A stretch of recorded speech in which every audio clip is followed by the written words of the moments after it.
The house technically came as a gift. My parents had retired to Arizona the year before. Surprise move, no warning. Instead of putting the old place on the market, they handed me a dusty box of keys and said something like, "See if you can make use of it." Real casual, like they were offering leftovers. It was the kind of house that nobody quite knew what to do with anymore. It sat just outside a small town called Ellenshaw, about 20 minutes from anything you could reasonably call civilization. A gravel road got you there, winding past soybean fields, then dipping through a patch of woods that always felt a little too dense for its size. You didn't accidentally find this house. It was tucked away like it had been hiding on purpose.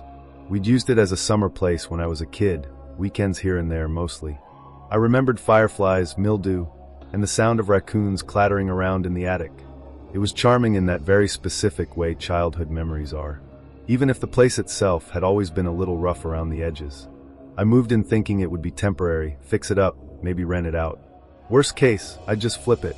But the longer I stayed, the more it started to feel still like it had been waiting for something to happen. And I'd interrupted it. It was a 2-story farmhouse with wide plank floors, high ceilings and huge windows that let the woods peer in a little too easily. The air inside always smelled like old wood and dryer sheets. Even though the dryer was long dead, the walls were thick. You couldn't hear much from room to room. That kind of silence either calms you down or sets your teeth on edge. At first, it calmed me. 3 weeks in, that's when things started. It was a Thursday night.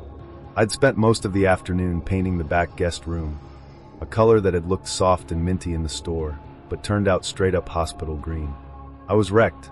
Paint on my leggings, streaks in my hair. That weird ache in your neck from bending too long in the same direction. I curled up on the couch, half glass of wine in one hand, watching a documentary about shipwrecks. That's when my phone buzzed. A baby monitor alert. Now let me be clear. I don't have a baby. Not even a plan I trust myself to keep alive. But the app was still on my phone from last year when I helped my sister with her newborn. I'd used the monitor while babysitting and just never deleted it afterward. The camera had been packed up and shoved in a closet months ago, long forgotten. So why was it showing movement?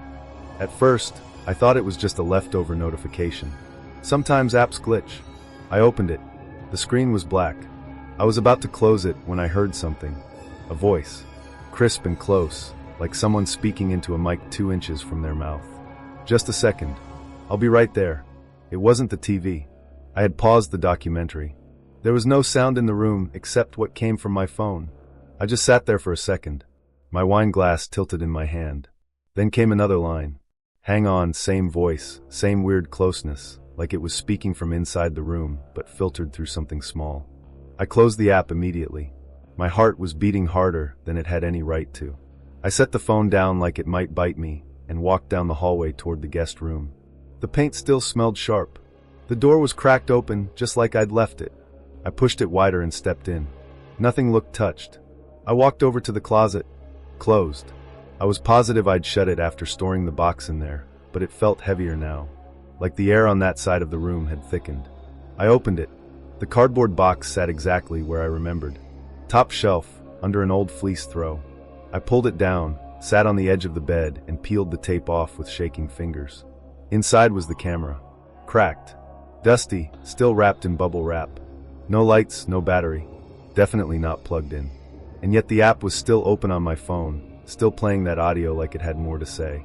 I deleted it on the spot, uninstalled the whole thing. Then I just sat there for a while, holding the empty box in my lap. I didn't sleep that night. Nothing happened for a few days after that. I kept telling myself it was a tech glitch, some weird leftover pairing. A server hiccup, maybe even someone else's monitor bleeding into my feed. That's a thing, right? I Googled it, but found nothing useful. Then Monday night hit. I was still in project mode, trying to keep busy, and figured I'd tackle the front hallway. Narrow space, but the paint had peeled like crazy over the years. I was crouched low, edging the baseboards when I started to hear a faint humming. At first I thought it was coming from outside, but it wasn't birds or wind. It was a person, a child maybe, humming a tune that was just slightly off key. The rhythm was broken. The notes didn't land where they should have. It didn't make sense. I stood up, holding the roller like I might use it as a weapon, and listened. It was coming from the guest room. Same room. Of course it was. I walked down the hallway slowly, trying not to breathe too loudly. Something in my brain had switched into survival mode. like I needed to tiptoe through my own house. I reached for the door. The humming stopped, not faded, just snapped off like someone had hit pause. I opened the door. The room was empty, paint half dried, the drop cloth still wrinkled across the floor. I looked at the closet. It was open just an inch, maybe less, but it had been shut. I hadn't touched it since that night with the monitor. I stepped forward and nudged it open. The bulb inside was glowing. I stood there for a good 10 seconds, just staring.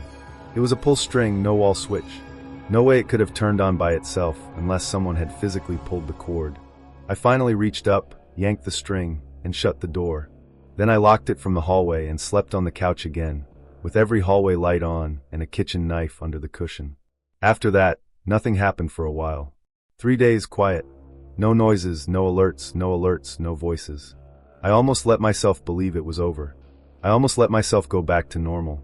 Then I remembered the sconces. I'd packed a pair of vintage brass sconces to use in the hallway. Beautiful things, warm finish, little details like leaves and vines curled around the arms.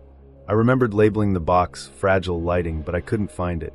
Not in the basement, not in the garage, not in any of the closets I'd already opened a dozen times, which left the attic. I hadn't touched it since moving in. The access panel was in the laundry room ceiling, just a plywood square with one of those rattling, unreliable ladders bolted to it. I'd avoided it for good reason. It looked like the sort of thing that would collapse if you breathed on it too hard. But I needed those sconces. I climbed up slowly, flashlight in hand.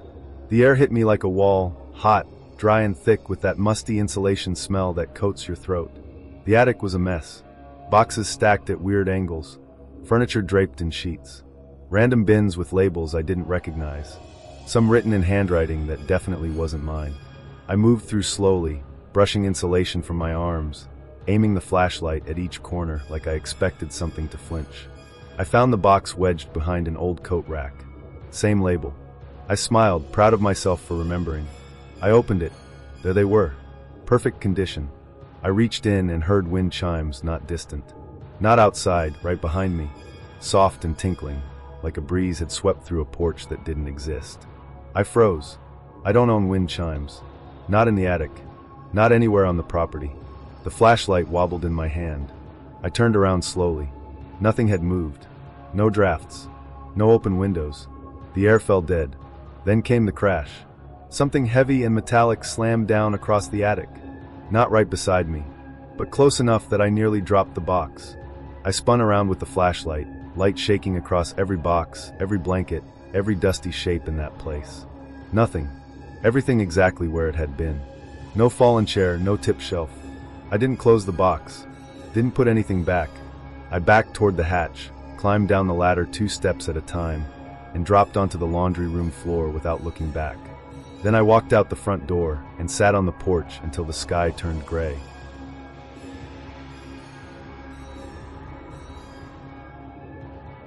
My parents had taken off for a weekend trip, a bed and breakfast near the lakes for their anniversary, and left me in charge of the house. It wasn't a big deal. I'd been left alone plenty of times before. They trusted me. And honestly, I liked having the place to myself. It gave me room to breathe. No one asking what I was doing or why I was eating cereal for dinner. The house set out in Whirl, Kentucky, way back from the road down a long gravel driveway. The gravel always crunched like it was announcing your arrival. It was surrounded by open fields on 3 sides. Behind it, a thick stretch of woods that had always felt ancient to me, even as a kid. The nearest neighbor, the Myers, lived about half a mile down the road. That's not an exaggeration. There really was that kind of isolation. No sidewalks, no street lights, just land, trees, and the occasional far-off bark of a dog. Growing up out there, I got used to the quiet, the kind of silence that has layers. During the day, it wasn't so bad. The wind rustling through the cornfields, cicadas buzzing, maybe a tractor humming in the distance. But at night, that silence felt like something else entirely. Like the whole world took a breath and just held it. Still, that night, I was enjoying it. After they left, I went through the usual routine. Locked the doors, turned off the lights downstairs except for the living room, settled in.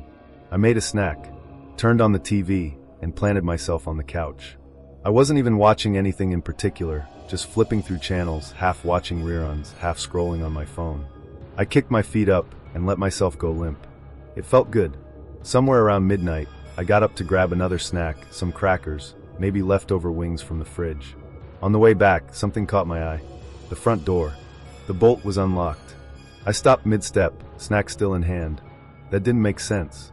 I was sure, absolutely sure, I had locked it earlier. I even remembered the exact sound it made when I slid the bolt across. That stiff, dragging scrape that always made it feel like it needed oil. I could see myself doing it right after my parents' car pulled out of the driveway. But here it was unlocked. I stood there for a second, just staring. It's strange how something so small can feel so wrong. The door wasn't wide open, it was shut. But the bolt, that tiny piece of metal, was doing nothing. I walked over slowly, snacks forgotten, and slid it back into place. Double-checked it, pulled on the handle just to make sure it was locked now. That was good. I told myself I must have thought I'd locked it, but didn't. Maybe I got distracted. It happens, right?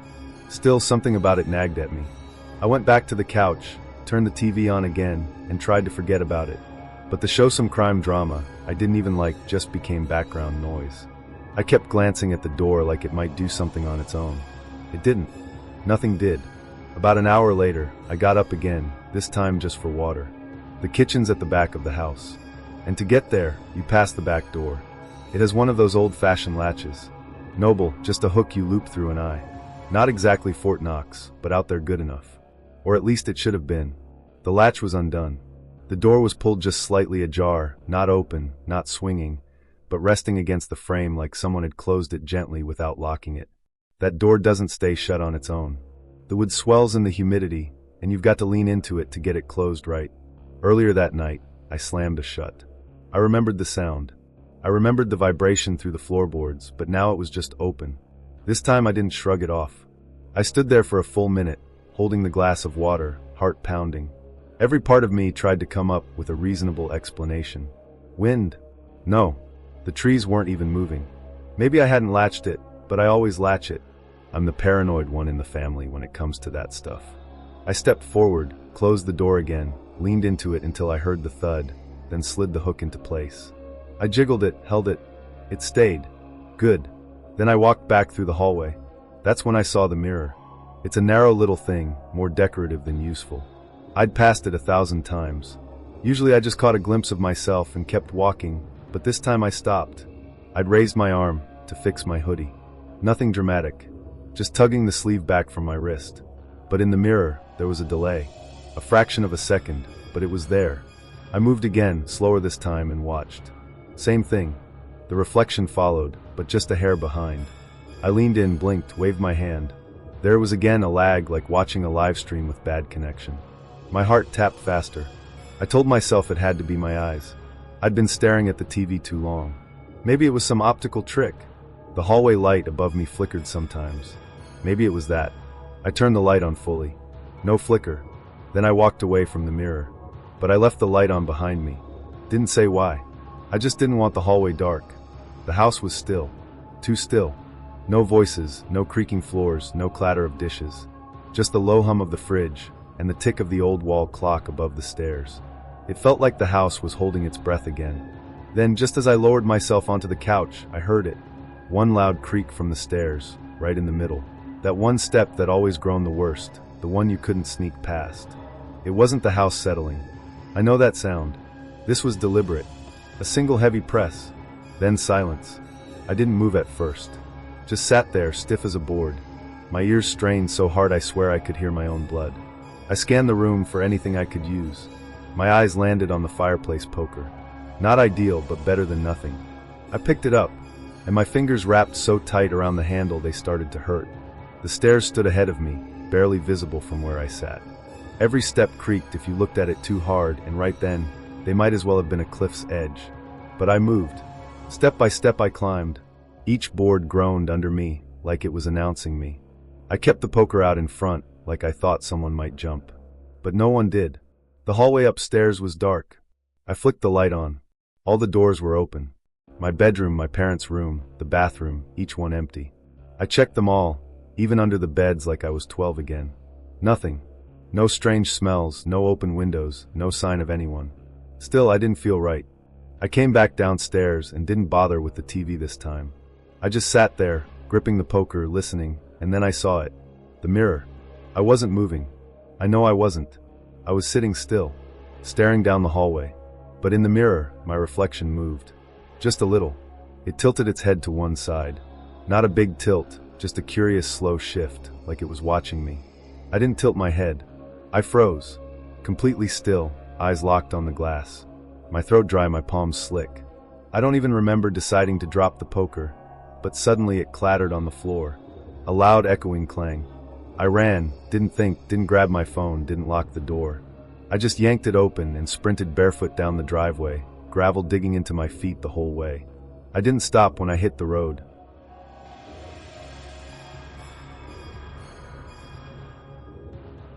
I was house sitting for my Aunt Lydia way out in the countryside, about 20 maybe 25 minutes outside of a small town called Latham in western North Carolina. It's the kind of place where GPS starts glitching before you even hit her street. You turn off the main road onto a narrow 2-lane strip of cracked pavement that looks like it's been forgotten since the 80s. If another car comes, one of you has to dip into the overgrown shoulder and hope your tires don't sell signals spotty at best at night. It feels like the world just cuts off. Her house sits way back from that road. You can't see it from your car unless you know where to look. Trees on all sides, not neat part trees, but thick old-growth forest that crowds right up against the property line. After dark, it's like standing at the edge of a black ocean. You can't see anything past the porch light. There's one neighbor on the next ridge, about 3/4 of a mile away, but you never know unless you hiked for it. She asked me to stay there for the week while she visited her sister in Birmingham. I'd done it once before in the summer. It was peaceful then. Bugs chirping, breezy evenings, lazy mornings drinking coffee on the porch swing. This time was different. It was early February. Cold, quiet, and far too dark. My only job was to feed Scout her ancient mutt and make sure the place stayed locked up. She said he'd be good company, and he was at first. The first night was fine. I got there late afternoon, dropped my bag in the guest room, fed Scout, made some spaghetti, then flipped through channels until I passed out on the couch. The heat worked. The fridge was stocked. The dog snored like a lawnmower. Nothing to complain about. Second night, more of the same. Walked Scout around the edge of the property with a flashlight. Cooked some box mac and cheese. Watched old reruns until I drifted off. I don't even remember falling asleep. By the third night, though, I started noticing strange things. Nothing dramatic, just little details. I went to lock the front door before bed and found the deadbolt already turned. That caught me off guard. I always leave it unbolted after taking Scout out, because I hate fumbling with keys in the dark. I was sure I had left it undone, but there it was locked. I stood there with my hands still on the knob, trying to reason it out.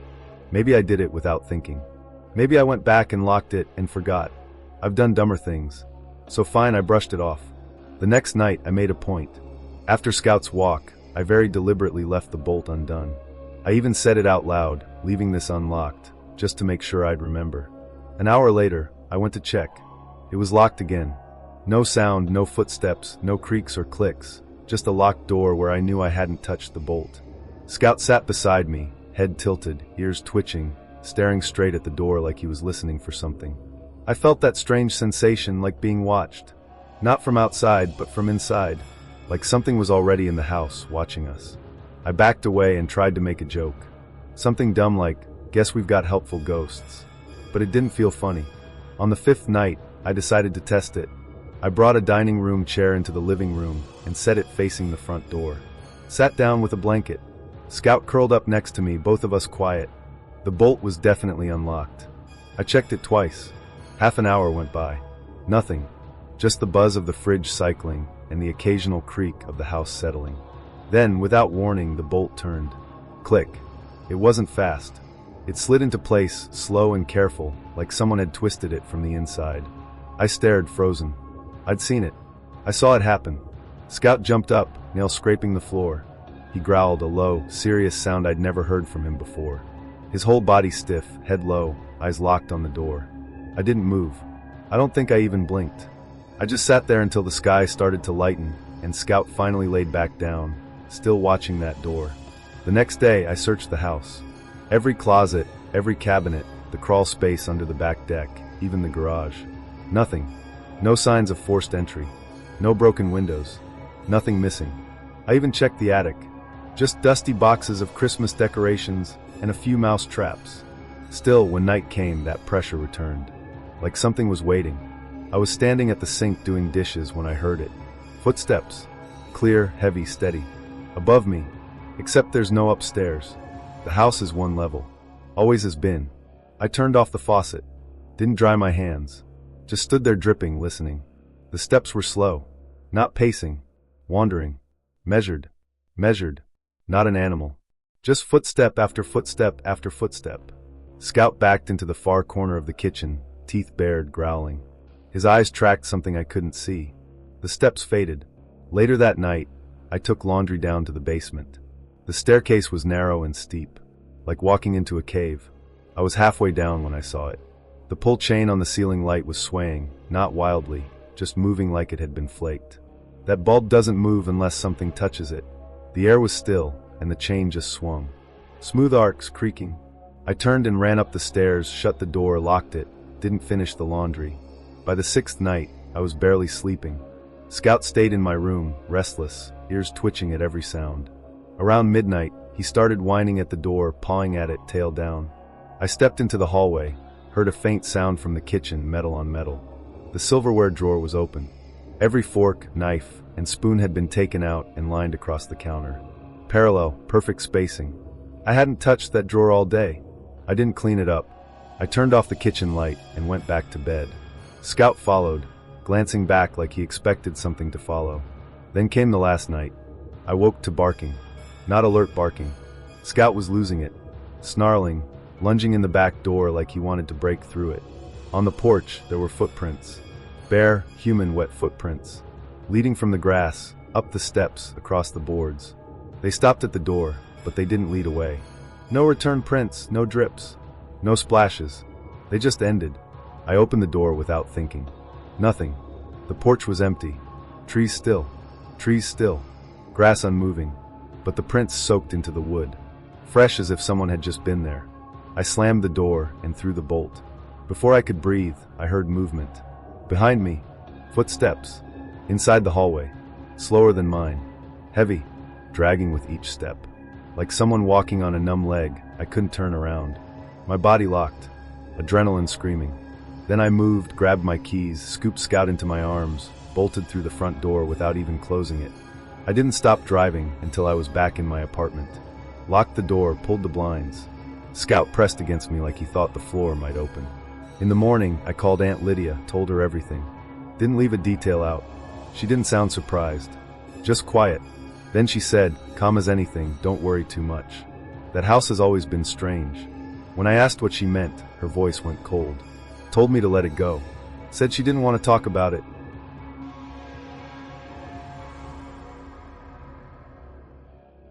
I was 19 when it happened. My parents had gone out town for the weekend. Just a short trip to visit some family in Georgia.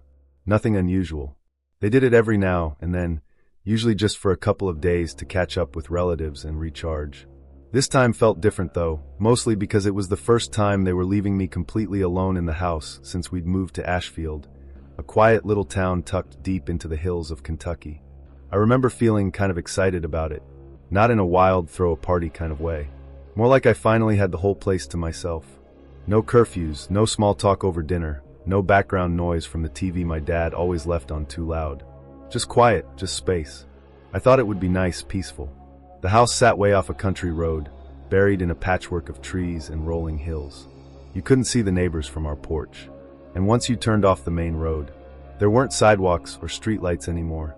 At night, it got dark, really dark and quiet in a way that felt heavier than I expected. That first night went by without a hitch. I got home from work around 6, dropped my bag by the stairs and ordered pizza from Danny's, the only place in town that delivered that far out.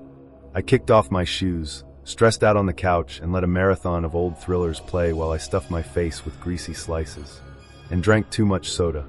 Around midnight, I made one last loop through the house to double-check everything. Locked all the doors, clicked off the porch light, turned on the hallway lamp upstairs, so I wouldn't have to walk into darkness if I got up in the night. Dad had drilled all that into me after we moved. Always lock up. Always be aware of your exits. Keep a light on. Basic stuff, but it stuck. I slept like a rock that night. The next morning, I came downstairs, still groggy, rubbing sleep out of my eyes, and something caught my attention right away. The back door. The handle was locked. But the deadbolt, the one I specifically remember sliding into place before bed, was undone. Just sitting there like it had never been touched. At first, I just stared at it, waiting for my brain to catch up. I was sure I'd locked it. Positive. I could picture the way I turned it, even the little click it made when it slid into place. Still, I started doubting myself. Maybe I only thought I did it. Maybe I got distracted. It had been late. I'd been tired. It was possible I missed it. Not likely, but possible. I stood there for a while, then finally just shook it off, made myself a mug of coffee, and tried to move on with my day. Nothing else weird happened that morning. So by lunch, I'd mostly forgotten about it. Later that afternoon, I was upstairs folding laundry, headphones in, music low. When I heard this faint hissing sound, just barely loud enough to cut through the music. I paused the song, thinking maybe it was the pipes or the AC kicking on, but the sound kept going like static. I followed it downstairs, annoyed more than anything, and when I got to the living room, the TV was on. Snow, full-blown glowing white static. I hadn't touched the remote. It was still sitting on the coffee table, right where I left it the night before. I hadn't even used the TV that day. I clicked it off and stood there for a second, watching my reflection fade from the screen. Trying to think it through. Maybe a signal glitch. Maybe a power flicker. Technology does weird stuff sometimes. Still, it left a pit in my stomach that wouldn't go away. That night, I didn't even pretend to be relaxed. I turned on every light I could without blowing a fuse. Left the TV off completely. Made a frozen dinner I barely touched. And paced around the house more than once, checking locks and looking out windows like I was expecting something. Nothing happened, but the silence from the night before felt different now. Not peaceful, just still. Too still. Too still. I went to bed around 11, lamp on, phone clutched in my hand. I scrolled through social media just to distract myself. Around 1 in the morning, I must have dozed off. Then something woke me up. It wasn't loud, but it was unmistakable. A slow, dragging sound like heavy wood scraping across tile. Not fast, not frantic, just steady, drawn out. I didn't move at first. I just lay there, heart thudding in my chest like I'd sprinted up a flight of stairs. My mouth was dry. I swallowed and listened, trying to convince myself it was the fridge, or maybe something fell. But it wasn't. I grabbed the aluminum bat I kept next to the bed. My dad insisted on that, and crept out into the hallway.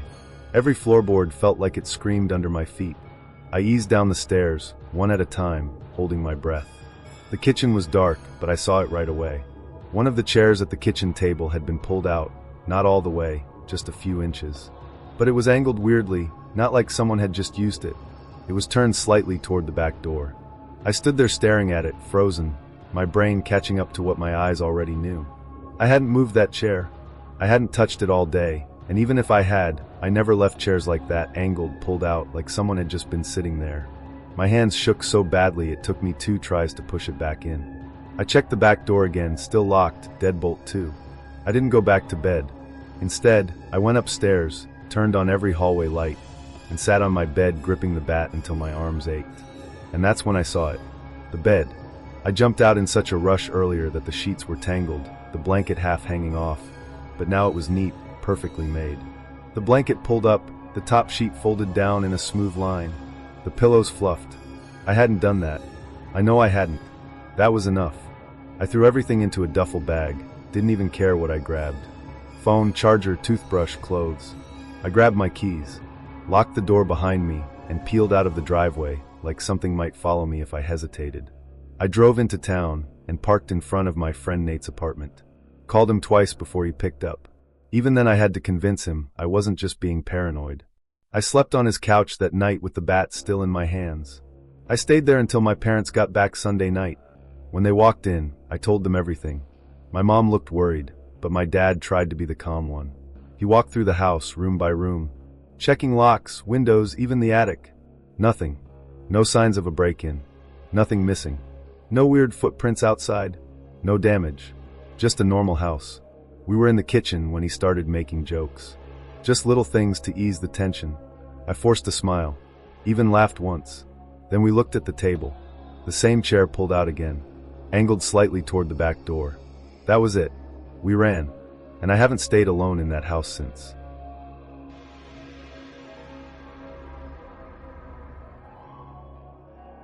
I'd signed the lease on this tiny rental house in southern Kentucky, a lopsided little place with peeling white paint, rust along the porch railing, and a crooked mailbox that always looked like it was about to fall off its post. The porch sagged toward the yard, like it was tired of holding up the house. A few windows were warped, and when trucks rumbled by on the road out front, the glass rattled like loose teeth. But it was cheap. It was quiet, and it was mine. First place I'd ever had completely to myself. I remember standing in the empty living room after the landlord handed me the keys, turning in a slow circle, letting it sink in that no one else was coming. I told myself the silence was going to feel like freedom. It didn't. Not after the first few nights. At first, it was just a strange kind of stillness, the kind where every noise feels too loud. A creak in the floorboards made me stop walking. A gust of wind against the side of the house made me glance at the windows. But I figured that was normal. I wasn't used to it yet. I thought I'd adjust. Then little things started happening. Small enough that I brushed them off at first, but they stuck with me. I tossed my keys on the kitchen counter after work. The next morning, they'd be somewhere completely different. Once on the windowsill above the sink, once on the floor by the back door, and once this one really threw me, they were inside the fridge. Not like I dropped them while grabbing a drink. They were sitting neatly on the top shelf. I laughed it off that morning, made a joke to myself about losing my mind, but deep down it felt wrong, like I was being messed with. Other things started to go weird too. My phone charger, which I always left plugged in by the couch, kept ending up wound up and set on the coffee table. A spoon showed up in the bathroom sink one morning. I hadn't taken food in there, hadn't even been in that room since the night before. At first I assumed I was scatterbrained. Overworked, new job, new place. Maybe I was just out of rhythm, but it kept happening enough that I started keeping mental tallies. Did I move that? Did I really leave that cabinet open? I got used to second-guessing myself in my own house. The second night was when I really started paying attention. I just drifted off when I heard it, a long, low dragging sound, the kind of sound wood makes when it's swollen and someone forces it open slowly. My eyes popped open. For a second I couldn't tell if it was part of a dream. Then it happened again, that unmistakable groan of the back door shifting against the frame. I got up, moving quietly, and grabbed the aluminum bat from beside my dresser. My stomach felt tight, alert. I crept through the hallway, lights off, moving like someone in a bad TV drama. The back door was shut, still bolted. Nothing disturbed. I stood there staring at it for a long time, listening, hoping for silence, dreading it at the same time. I didn't sleep much after that. I convinced myself it was just the house settling. Old hinges, weird acoustics, maybe an animal brushing against the steps. All the things people say when they don't want to admit they're scared. By the fourth night, denial wasn't cutting it. I woke up certain I'd heard footsteps, slow ones, not shuffling, but steady, methodical pacing across the living room. I held my breath, counting the seconds between each sound. Then I got up with the bat, every floorboard under my feet sounding 10 times louder than usual. I turned on the hallway light, then the living room light. Nothing, completely still. But the lamp on the side table, this little amber glass thing I never used, was glowing softly. I hadn't turned it on. I knew I hadn't. That was the moment it stopped feeling weird and started feeling like I wasn't alone. Then came the dream. Or at least, I thought it was a dream. I'd fallen asleep on the couch again, a half plate of spaghetti on the coffee table. In the dream I was standing in the kitchen, facing the back door. Everything looked the same. Same chipped linoleum.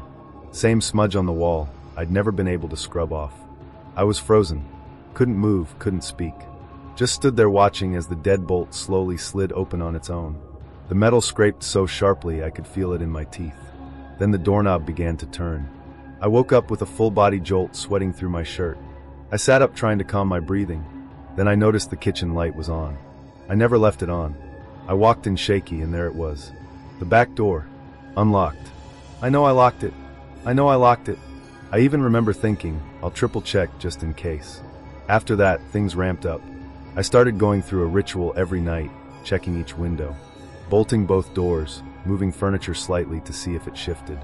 Once I stacked the chair under the doorknob. I took photos of doors, the stove, the windows, proof for myself. Still, every morning something had changed. A chair out of place, a faucet dripping. One time the salt shaker was empty, but there was a small, uneven pile of salt on the bathroom floor. I never figured that one out. None of it was loud or obvious, just little invasions. Like someone or something was living beside me, rearranging pieces of my life to remind me they were there. The final night was the breaking point. I woke up at exactly 3. Don't ask me how. I just knew the house was cold, though it had been a warm night and I hadn't touched the thermostat. I opened my eyes and knew something was wrong. There was a sound breathing, not mine, not mine. It was slow, deliberate, and too close. Not raspy or labored, just steady, like someone standing at the side of the bed. I didn't move at first. I couldn't. I just lay there still, wondering if I was dreaming. The sound didn't change, didn't fade or rise. Just kept going, like whoever it was didn't care if I knew they were there. When I finally sat up and turned on the lamp, the room was empty, but the door was wide open. I had closed it. I remembered hearing the click of the latch. I always slept with it shut. That was it. I started packing before the sun was up. Didn't care what I grabbed. Just basics. Clothes, toiletries, my laptop. I let the dishes in the sink. Let my books, my favorite hoodie, a pair of sneakers I liked. Didn't matter. I was gone before 7. I drove to a diner 2 towns over. Sat there for 2 hours drinking bad coffee, deciding where to go next. Called my cousin in Lexington and stayed on her couch for weeks until I found a new apartment.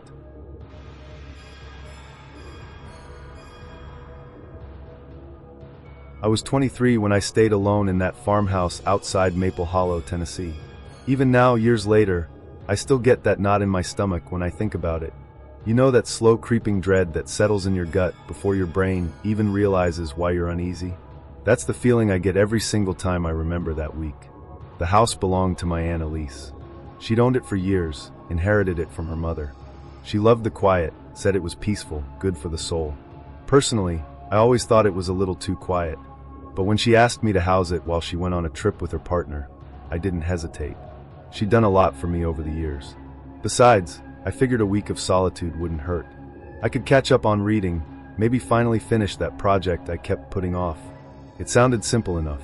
Bring in the mail, water the hanging plants on the porch and the 2-piece lilies inside. Make sure the place didn't look abandoned. Keep some lights on at night. Take the trash to the edge of the road on Thursday. Easy stuff.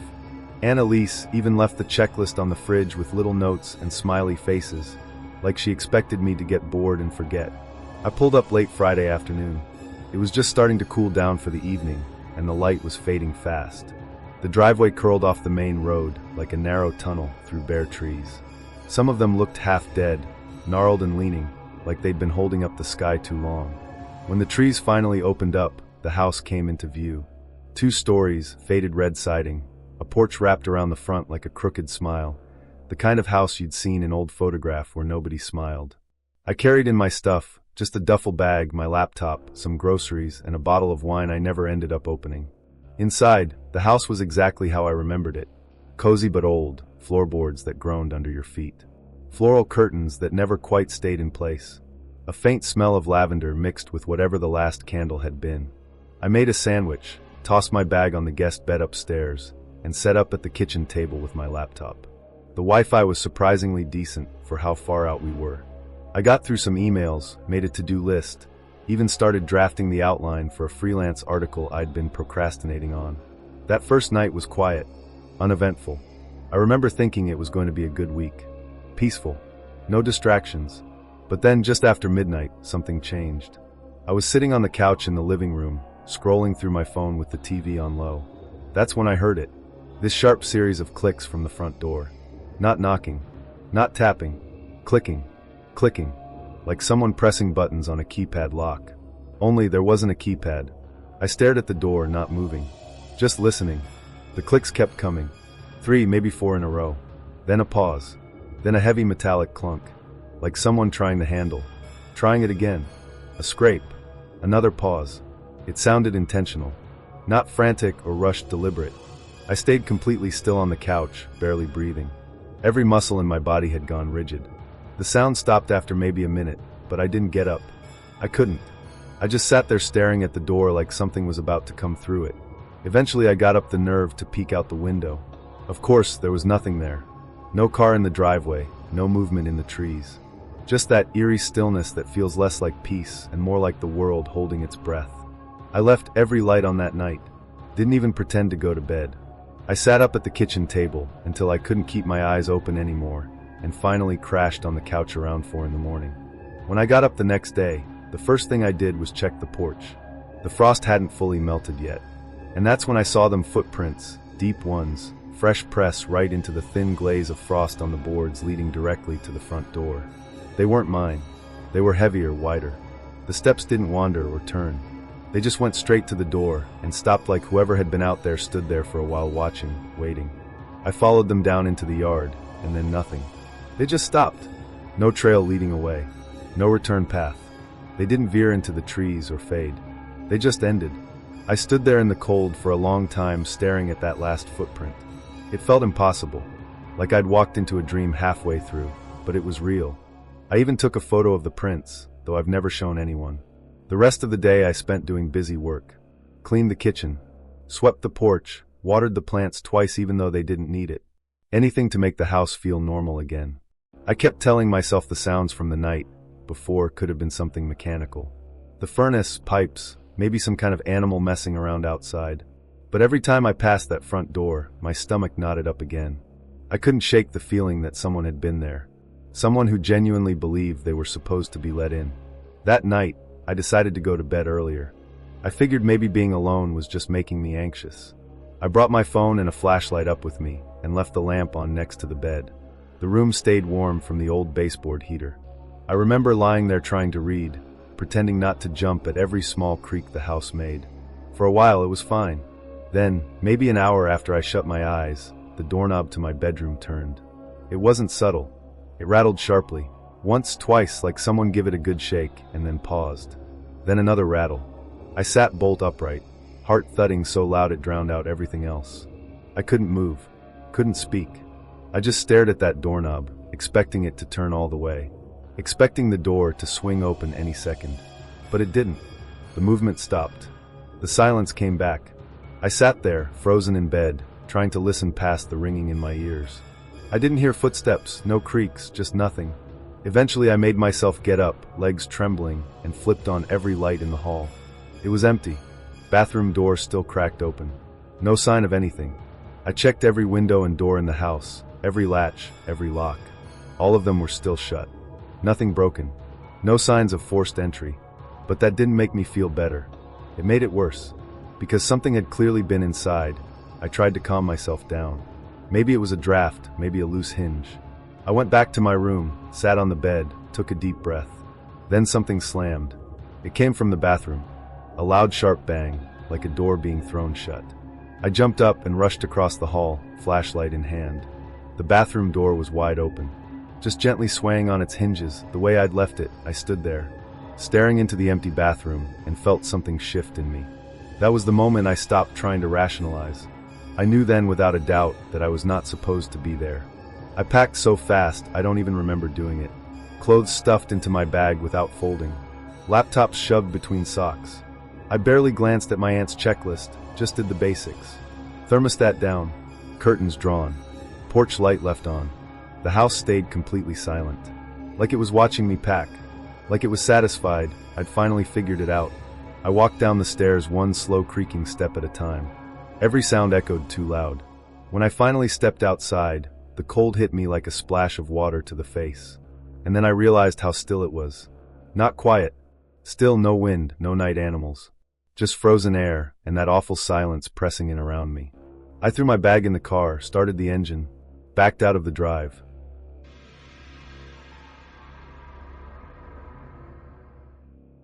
I was 24 when I agreed to watch my cousin Caleb's house for a week while he worked extra shifts at the packaging plant outside Miller's Field. His place was way out in the Tennessee sticks, the kind of rural where GPS gives up and road signs are nailed to trees. When I think back on that week now, there's this dull pressure in my chest, like my body remembers something my mind would rather avoid. The arrangement was simple. Feed the dogs, bring in the mail, make the house look lived in so no one got ideas. Caleb said it would be easy, and I believed him. I'd stayed there once or twice as a kid, and nothing about the house felt spooky then. Just an old place in the country with creaky floors and a porch that sloped too far to one side. It sat off a gravel road, squeezed between a scraggly soybean field and a thick tree line that looked older than the Civil War. The house was a sagging one-story box with faded siding. Once beige, now the color of a washed crayon. The roof had patches in the wrong places. The gutters drooped like tired arms, but it was solid in the way old country homes are. You could tell it had stood through worse. At first, the isolation didn't bother me. I'd grown up in rural Georgia and Alabama. Silence didn't automatically mean eerie. Honestly, I was looking forward to it. No traffic, no neighbors, no distractions. Just me, the dogs, and some time to catch up on emails. The first night was ordinary. I hauled my bag into the spare room, let the dogs out, Cleo and Rufus, two big dung bundles of muscle and fur, and watched them tear across the yard. When they came back muddy and panting, they collapsed by the couch. I made a sandwich, opened my laptop at the kitchen table, and fell into a comfortable rhythm. It felt peaceful. Boring even. The fridge hummed. The TV mirrored in the background. I chipped away at a few tasks and let city life fall off me. I even thought, maybe I'll come out here more often and get some real work done. Then, around midnight, the air changed. It's hard to explain, because nothing looked different. The lights were on. The TV was still playing. The dogs were snoring at my feet. But the silence felt thick, like the house itself was holding its breath. And then I heard it. 3 taps. Not loud. Not banging. Just deliberate. Evenly spaced. Like someone knocking gently with their knuckles. 3 times. Applause. Then 3 more. At first I thought it was the TV. Some sound effect. But when I muted it, the tats came again. Crisp. Careful. Like they wanted to be noticed, but not mistaken for anything else. I got up and walked to the back door. The curtain didn't cover the whole window, so I had to lean in close to peek through the gap. The porch light flicked on with a pop. It spilled pale light across the boards, and that was it. Just the porch. No figure, no movement. The tapping stopped. I stayed there holding my breath, waiting for footsteps or rustling. But all I heard was the hum of the porch light. The dogs didn't react. They kept sleeping, breathing steady. That unsettled me more than the sound itself. Those dogs bark at moths, lose their minds at car backfires. But that night, nothing. I told myself it had to be a branch or a possum, something boring. The next morning I checked the porch. That's when I saw the prints. The frost was still thick, glazing the boards and ground. And there they were. Footprints. Bare. Human. Toes and all. They came up the steps, straight to the back door, and stopped. No prints going back. No signs of anyone turning around. Just a one-way trail ending exactly where I'd stood. I scanned the yard, the driveway, the tree line, nothing. Just those prints, sharp and clear in the frost. I went inside and checked every lock twice. The rest of the day I couldn't sit still.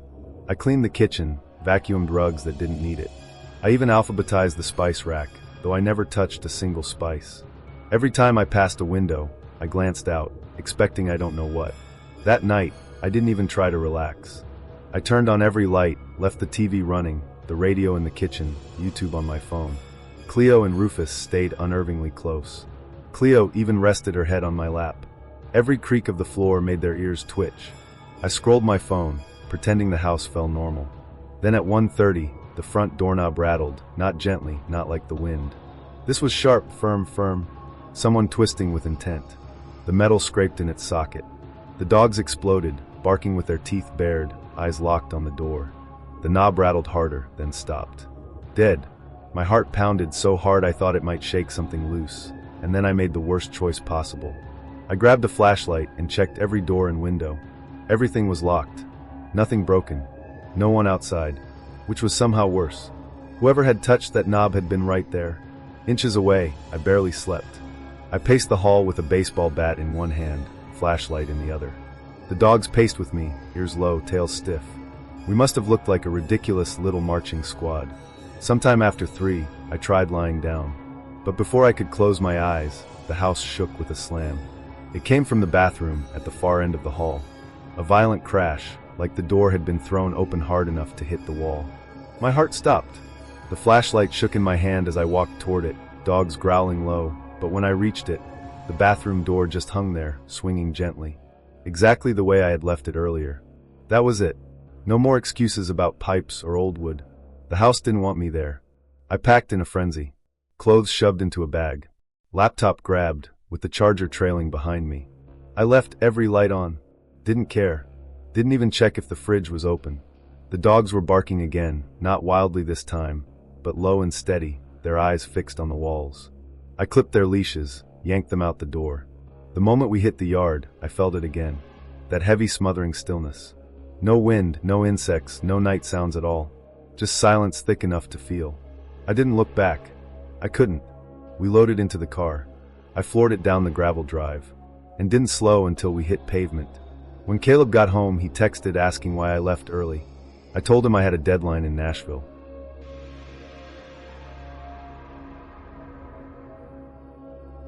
I was 17 when this happened. My parents were on their way to see my aunt in eastern Tennessee.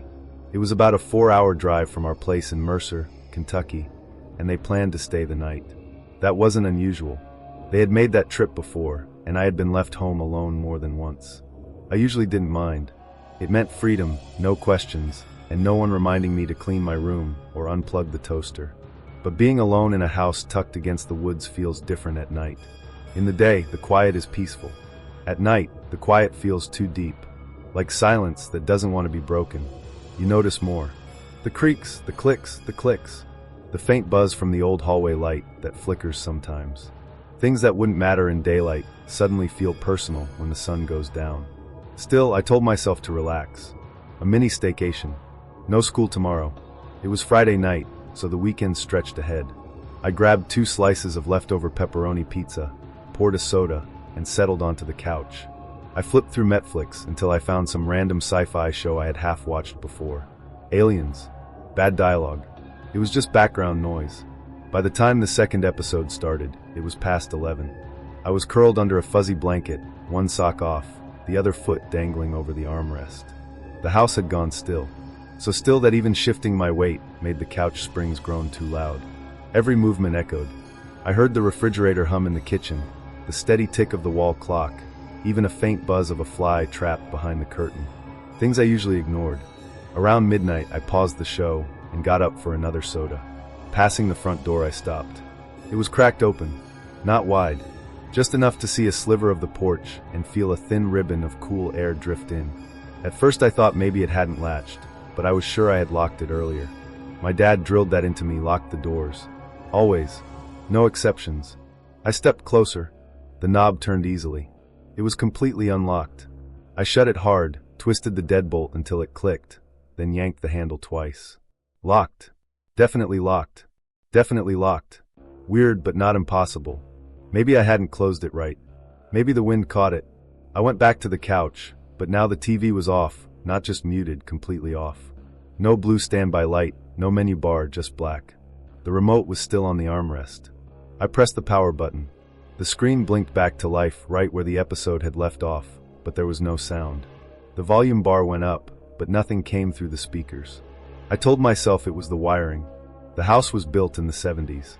The electrical system wasn't reliable, maybe a loose wire, but I was unsettled. I tried watching anyway, but I kept glancing at the front door, listening too hard. Then I heard it. A sound from upstairs.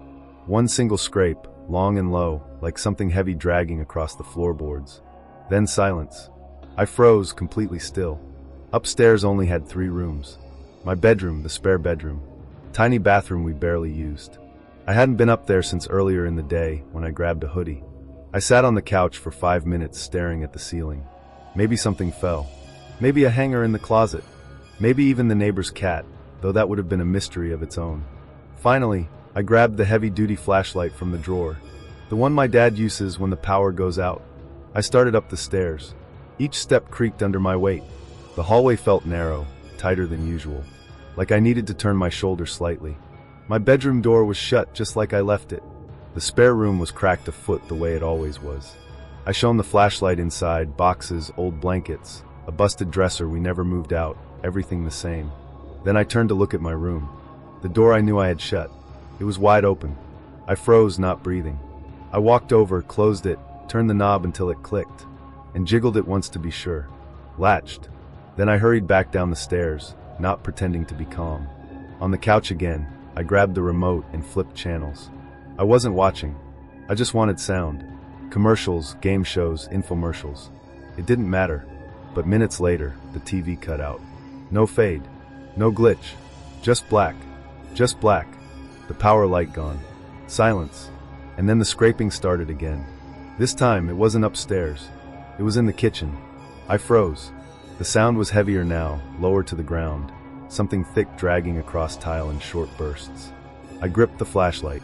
Slowly, I leaned around the edge of the couch, peering toward the kitchen. That's when I saw it. The flashlight I had left on the counter tipped over. Slowly, it rolled off the edge and hit the floor with a clatter. It bounced once, then stopped against the cabinet, and behind it the back door stood wide open. That's when I snapped. I ran in, slammed it shut, twisted the lock so hard my fingers hurt. My heart pounded so hard I felt it in my ears. I checked everything. Windows, the side door, even the basement latch. I opened closets, flipped switches, everything else was locked. Nothing broken. No sign of entry. I was trying to breathe, trying to make sense of it when I walked back toward the living room. And stopped. The front door, the one I had deadbolt, the one I had checked, was wide open. I didn't think. I didn't grab shoes. I didn't grab my phone or keys. I just ran. Straight out the front door, barefoot down the gravel, across weeds and stones that cut but didn't matter. I didn't stop until I reached the road. About 200 yards away, under the glow of my neighbor's porch light, I collapsed on the steps. I hugged my knees, still shaking. I didn't knock. I didn't wake them. I just stayed there, all night. When the sun came up, I heard the sound of my parents' car pulling into the driveway. I walked back slowly. My mom got out, groggy, asking what I was doing outside. My dad looked confused. I told them what happened. Most of it anyway. My dad checked the front door, went inside, looked around. A few minutes later, he came back out. He said what I already knew he'd say. Everything's shut. Nothing's missing. All the doors are locked. But I know what I saw, and I never stayed alone in that house again.